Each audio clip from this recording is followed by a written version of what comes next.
Bonjour, je m'appelle Ève Cotta, je suis la fondatrice du Centre Éveil, un lieu dédié à la transformation intérieure.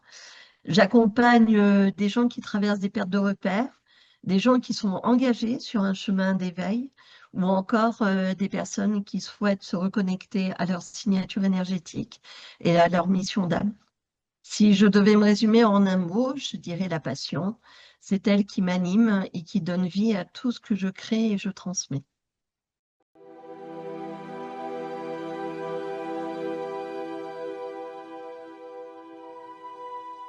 Depuis l'enfance, je perçois l'harmonie et aussi le désalignement entre l'être profond de la personne et son costume social. Cette hyper-empathie a longtemps été douloureuse, alors j'ai appris à fermer mes ressentis juste pour survivre. À 35 ans, un choc, la sclérose en plaques, vient se manifester dans ma vie. En tant qu'aide-soignante, je savais ce que cela signifiait, alors j'ai choisi de changer de regard sur moi, sur ma santé, sur ma vie. J'ai exploré des pratiques énergétiques et spirituelles jusqu'à retrouver ma voie et me reconnecter à mon corps, à mon âme et au sens de ma vie. Depuis, la maladie est en pause, elle s'est figée et avec le temps, ma méthode s'est affinée.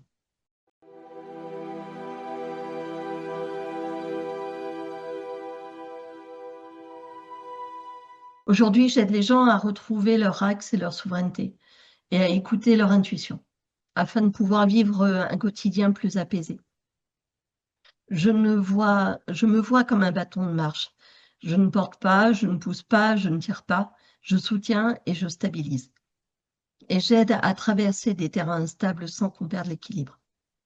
Un bâton de marche ne fait pas le chemin à votre place. Il est là, solide et présent au bon moment. Et ma mission, c'est ça. Être un point d'appui juste pour que chacune et chacun puisse réparer, activer et incarner leur couleur, leur signature énergétique.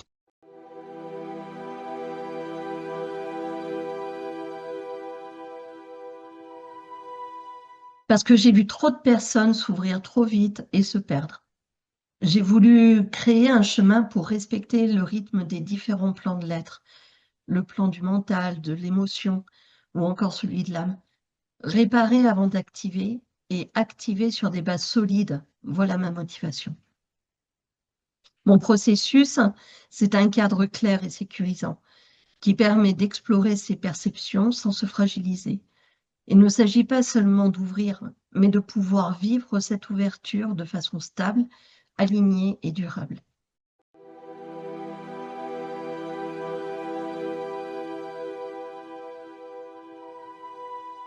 L'ouverture énergétique et la médiumnité sont des cadeaux, mais ils demandent un cadre.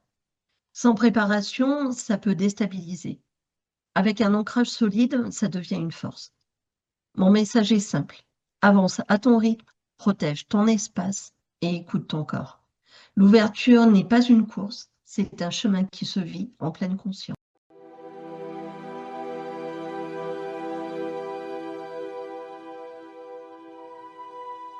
Réparer, c'est refermer les brèches énergétiques, apaiser les blessures émotionnelles et le brouillard mental, et également redonner au corps sa stabilité. C'est remettre du vivant là où l'énergie ne circule pas. C'est un peu comme consolider les fondations d'une maison avant de construire les étages.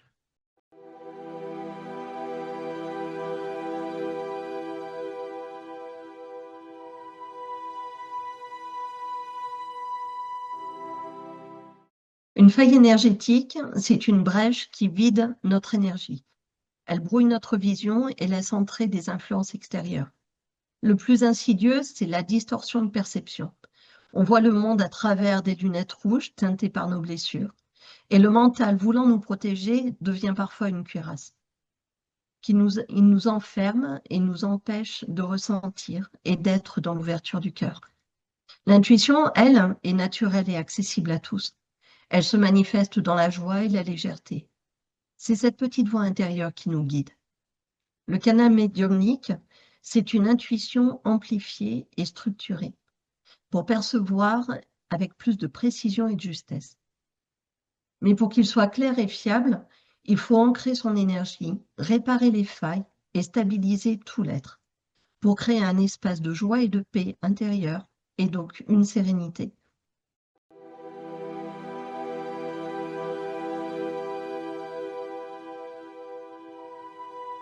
L'intuition, c'est une information claire, directe, qui arrive sans effort, souvent accompagnée d'un ressenti de calme et qui peut être senti dans le corps. La prudence mentale, elle, s'appuie sur des scénarios, des oui mais et des justifications. Elle vient du mental qui peut contrôler, il veut contrôler ou éviter un risque. Le mental déguisé peut limiter l'intuition, mais il laisse une trace de tension, de doute ou de peur. Pour faire la différence, je ramène toujours la personne à son corps. Si c'est léger, fluide et apaisé, c'est l'intuition. Si c'est lourd, contracté, agité, c'est le mental. Apprendre ce discernement est essentiel pour avancer en sécurité dans l'exploration subtile qu'est l'énergétique. Et c'est aussi une base que je transmets dans mes accompagnements.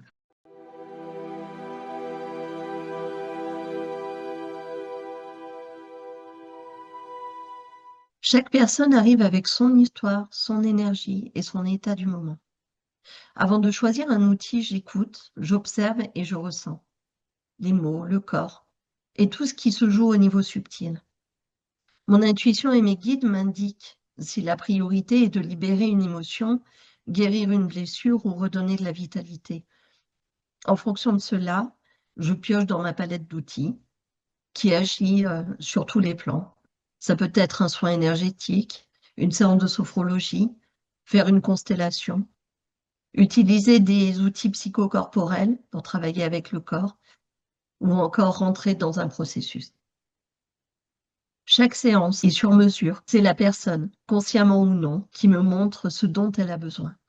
Mon rôle est de créer l'espace et de choisir la combinaison d'outils qui lui permettra de retrouver son axe, sa clarté et sa liberté intérieure.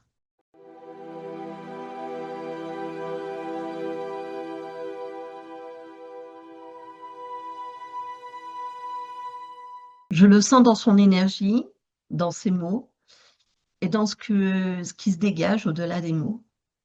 La personne prête, c'est quelqu'un qui a décidé d'avancer même si elle ne sait pas encore comment. Elle est ouverte à regarder à l'intérieur, à accueillir ce qui se présente et à s'engager pleinement sur son chemin. Elle incarne parfaitement la notion, la force de conviction et de courage.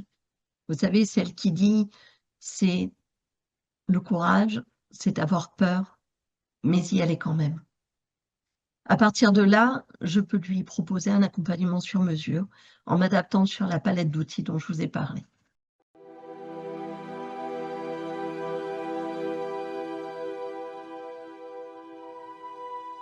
Ouvrir son canal trop vite, c'est comme ouvrir toutes les fenêtres d'une maison en pleine tempête ou ériger une antenne sur un socle instable.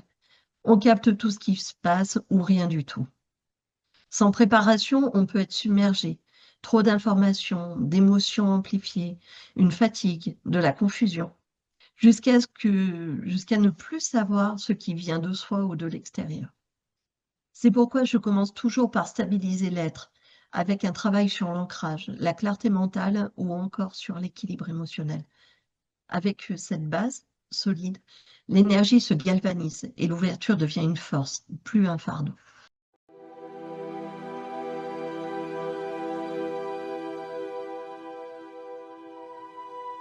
Mon accompagnement s'adresse à toute personne qui ressent un appel intérieur, qui veut comprendre ses perceptions et l'énergie ainsi que son chemin spirituel. Elle cherche à prendre soin de sa souveraineté. J'accompagne les personnes dont l'âme est en crise, qui vivent des pertes de repères, des chocs, des fatigues profondes, des nuits noires de l'âme, comme on les appelle. Je les accompagne dans leur réparation. Nous travaillons sur la stabilisation et le retour à l'axe et au corps. Il y a aussi les âmes en éveil. Ce sont des personnes qui sont déjà en train de cheminer.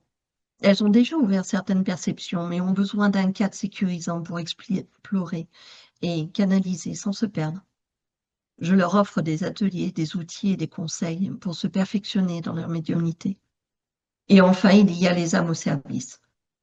Elles suivent ou veulent suivre leur mission d'âme. Elles cherchent à découvrir et à comprendre. Elles veulent également affiner leur posture, stabiliser leur canal médiumnique et incarner leur signature énergétique pour se mettre au service du monde.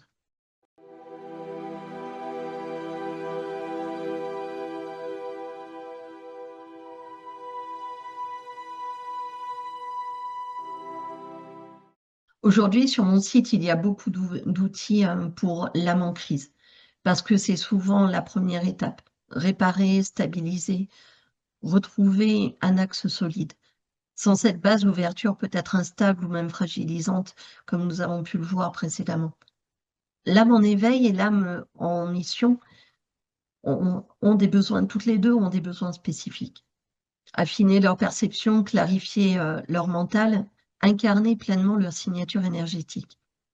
Pendant de nombreuses années, je les ai accompagnés en individuel et de façon ponctuelle. Aujourd'hui, c'est avec les changements énergétiques qui s'opèrent dans le monde, je souhaite structurer davantage mon accompagnement. Ces pratiques demandent un cadre clair, une progression et une transmission approfondie. Et c'est exactement ce que je prépare avec ce centre. L'idée, c'est de proposer un chemin complet pour chacune et chacun afin de permettre une évolution stable, alignée et durable, quel que soit l'état d'âme dans lequel on se trouve. Mon rôle, c'est de transmettre au moment juste, dans l'ordre qui sert le mieux la personne, tout en sachant que le chemin n'est pas linéaire. Parfois, on revient consolider une base avant d'avancer de nouveau. C'est une souplesse qui permet une évolution stable, alignée et durable.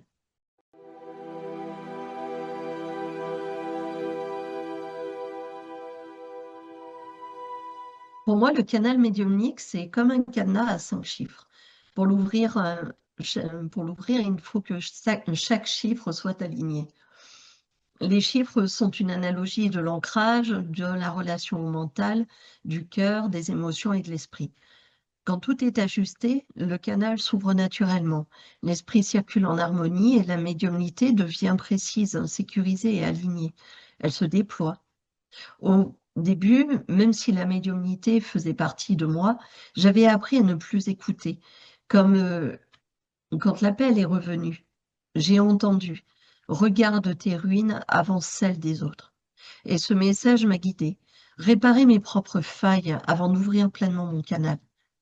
Car si un seul chiffre n'est pas aligné, l'énergie fuit et le canal devient vulnérable au parasitage. Aujourd'hui, ce cadenas est vraiment le cœur de mon accompagnement. Réparer, activer, incarner, s'aligner sur chaque plan de l'être pour exister.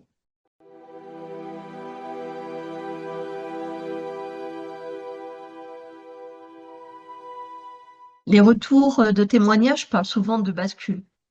Les personnes retrouvent confiance, estiment d'elles-mêmes. Elles commencent à se sentir souveraines dans leur rapport aux autres. La paix, la clarté et surtout les changements concrets arrivent dans leur vie. Quand le champ énergétique est équilibré et que le taux vibratoire devient plus fort et stable, les intentions trouvent un écho dans la matière. C'est l'effet naturel d'un alignement profond. Je pense notamment à une femme venue me voir pour un blocage familial. Ça faisait depuis 5 ans que leur maison, la maison familiale, ne pouvait être vendue. Il y avait des torsions, des distorsions et des tensions au sein de la fratrie. Et nous avons travaillé en constellation avec un ancêtre, puis réalisé ensemble un rituel. Mais c'est elle qui a en priorité agi dans la matière. Moi, je ne l'ai que guidée. 3 jours plus tard, le dossier était bouclé et la problématique avait disparu. C'était une femme qui travaillait sur elle depuis plusieurs années et le travail dans l'espace entre les mondes a été entendu et les actions qu'elle a posées ont trouvé la juste place dans le concret. Pour moi, c'est l'alignement de plusieurs facteurs qui ont rendu cela possible. Cela ne veut pas dire que tout est simple ou instantané, mais ça veut dire que c'est réalisable.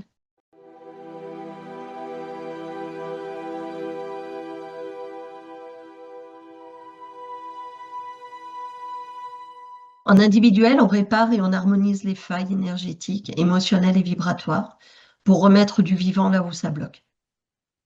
En collectif, j'anime des ateliers et des passages initiatiques pour activer les perceptions et se reconnecter à sa signature énergétique. Il y a aussi des retraites de transformation pour descendre plus pleinement dans le corps et incarner son axe.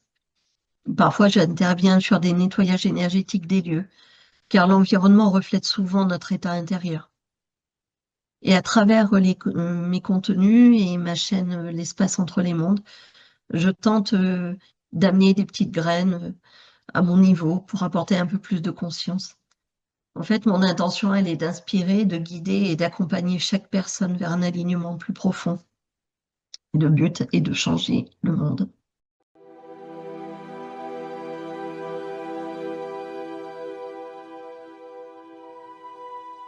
Le corps, c'est la base. Il porte l'énergie, il traduit les émotions et nous ancre dans la réalité. C'est aussi le lieu où s'exprime notre signature énergétique. Chaque geste, chaque posture envoie un message clair de qui nous sommes. Dans un monde de matière, l'action rend l'intention audible et visible.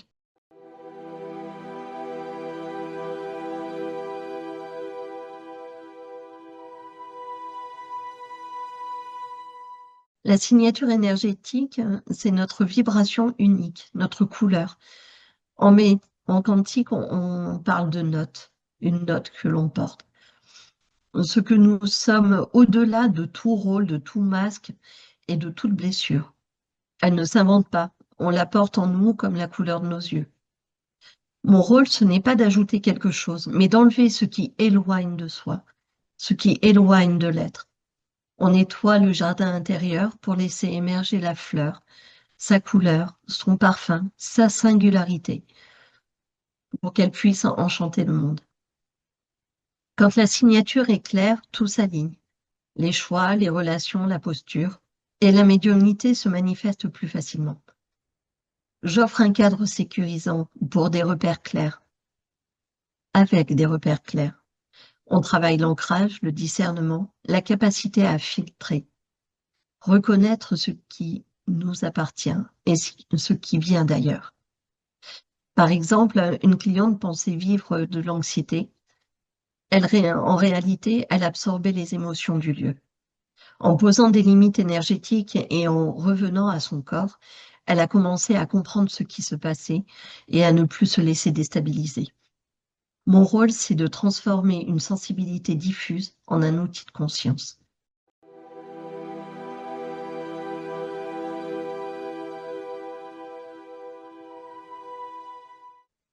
S'ouvrir à son être, découvrir sa couleur et la partager avec le monde.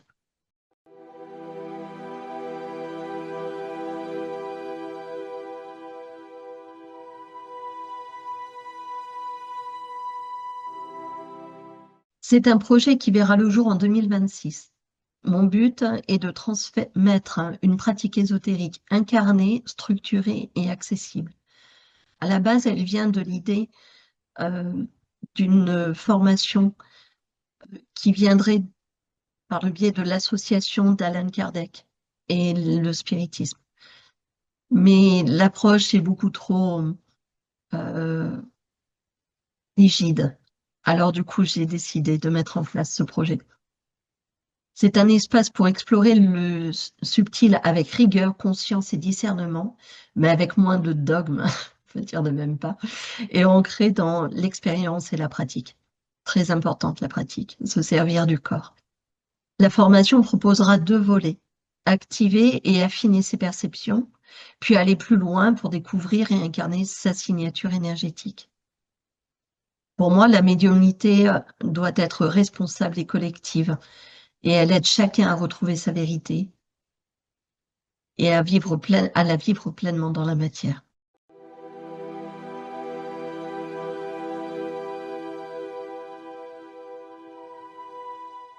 Si nous hésitons, c'est qu'un changement est déjà en train de commencer en nous. L'hésitation, c'est juste la voix des peurs. Mais de l'autre côté, il y a une version de nous qui attend. Nous n'avons pas besoin d'être prêts pour commencer, juste de faire le premier pas. J'aime bien dire, un pas à la fois et le tour du monde en 100 ans, en 100 fois, en 1000 fois.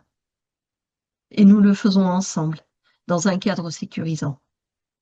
Ce chemin n'est pas là pour nous changer, mais pour nous ramener à nous-mêmes, stabiliser notre énergie et clarifier nos perceptions. Si notre cœur bat plus fort en entendant ces mots, c'est un signe. J'aime utiliser le terme envie en 2 mots. J'ai envie, je suis en vie.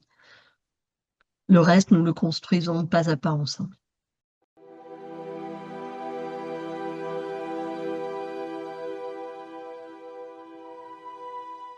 C'est un espace de rayonnement collectif. Mon engagement est guidé à la fois par une profonde foi en la capacité de chacun à se transformer, à incarner sa vérité pour pouvoir changer le monde toujours. Mais aussi avec Conscience TV, on est vraiment avec une super équipe qui parle de bienveillance, mais qui l'incarne. C'est un mot qui peut être souvent utilisé à tout bout de champ et qui ne se manifeste pas dans la réalité. Et là, c'est le cas. Ce ne sont pas que des mots. Et je trouve qu'ils portent une éthique et une probité rare et vraiment précieuse de nos jours.